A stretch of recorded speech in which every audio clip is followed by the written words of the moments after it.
show. Now, with all the parents with a competitive streak stating that their kids are the smartest, well, our next guests aren't boasting, because their child, Elijah, probably is the smartest. This is Elijah. He may seem like your average toddler, playing games and puzzles, but he's got an IQ of 142. Tests show that his intellect is that of a 4 to 5-year-old, and he's strong in using logical thinking and maths to solve visual problems and identifying patterns and sequences.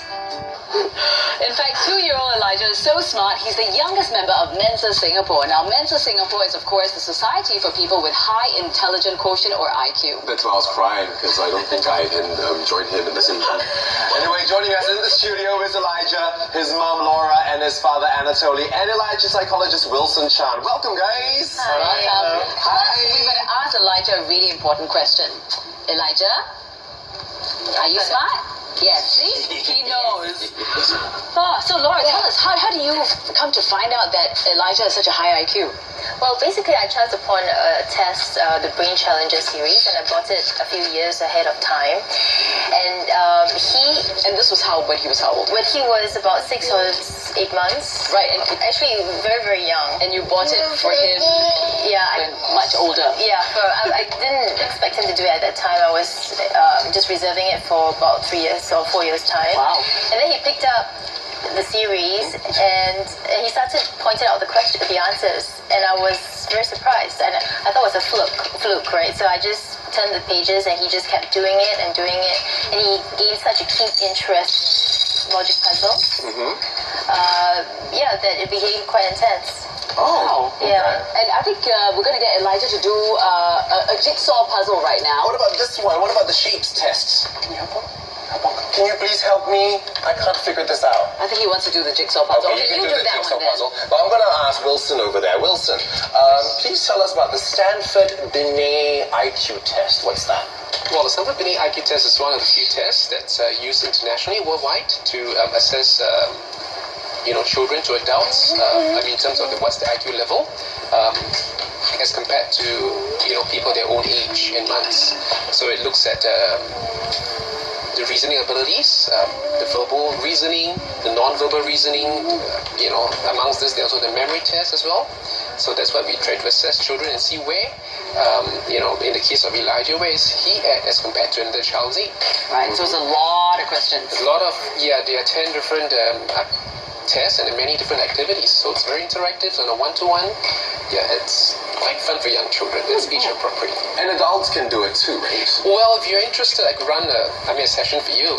You're on a Stanford-Binet 5. Yeah, you could do it up to adults 85 years of age. Oh, really? Yeah. Yes, I'll call you one day. Do you really want to find out online? Of course. Okay, so let's speak to Daddy, Anatoly. Tell us, what is Elijah's daily life or routine kind of like? Sure. Well, during the week he goes to preschool, so that's pretty standard. And after school, and when my wife gets back from work, she will spend time with him, reading books, playing games, doing various activities. I do as well, but my wife tends to do. He tends to take to my wife a little bit better when it comes to these activities. Mommy's boy. Indeed. And on weekends, it's usually reserved for play dates, time with our extended family, and just various activities like going to the gym, a lot of social interaction. Going Jack, no, that sounds a bit hardcore. Yeah. But also doing lots of artwork. We can see right here I love this one. that Elijah does lots of art. He is 2.5 years old. That's amazing, I right? know, I couldn't even do it. Yeah, that's true.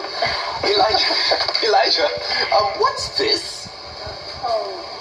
What toe? Louder? Turtle. Oh, a turtle. Oh, can you please describe this turtle to me?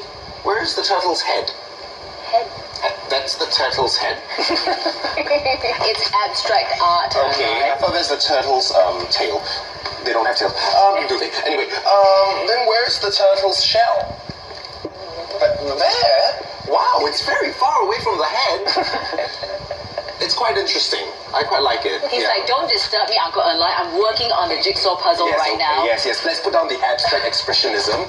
Jackson Pollock over there. Okay, so Wilson, I mean, are there characteristics to gifted children?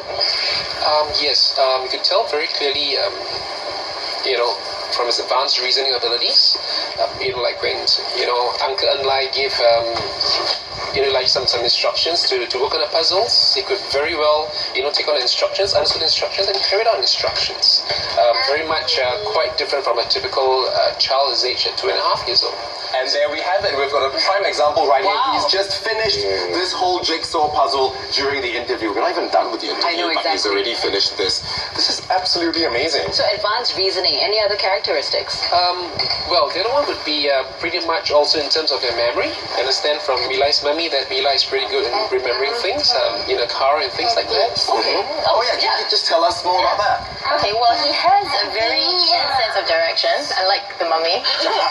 So he's our little backseat driver, our GPS. So depending on where we're going, he would actually remember the routes there. So he can tell you, turn left here, turn right here, go straight. And you can't really bluff him in a sense. Like if you say, oh, we're going towards a restaurant instead of school, and he'll say, no, but the restaurant is back there. Right. Can we turn left to the park? And I look there, and it's like, it's not the entrance to the park, it's the exit to the park. Right. So he actually understands exactly where it is and the routes towards the park. That's so Wow. useful. Yeah. Can I have you in my car? No. No. Any other examples? Well, he talks back in a sense in a very cute way because that's the way that he reasons. Right. So, like he had a mosquito bite the other day, and I said, okay, don't worry, we're gonna wash you, and you'll feel better. Then he said, I don't want to wash. Just feed me some ice cream or rainbow cake, and I'll feel better. He's got a point. You make lots of sense. So Wilson, do you have any advice for parents with gifted children? Yes. Well, I think most importantly, I'm given advanced abilities. So how do we, help them to inspire them in the love for learning? To do those activities that will help them to develop intellectually. The other one will be also the social-emotional in terms of, helping them to learn to manage emotions. As well, and most importantly, I would think as parents, really imbue in the children a strong sense of values and character, and really to harness that potential, for the good of society. Really, it's really an advantage to start off with high intellect, but more importantly, how to harness that to really contribute to the good of society and to the world. Yeah, they're the future of the world, The actually. future of the world, that's right. Yeah. Thank you so much, Wilson, for joining us, as well as Mommy and Daddy Laura and Anatoly. Hey, you. Eli. Hey, Eli. Want to wave to the camera? Wave. Wave. Wave to everybody. Yay! And guess what, Eli? Flashes. I've done it.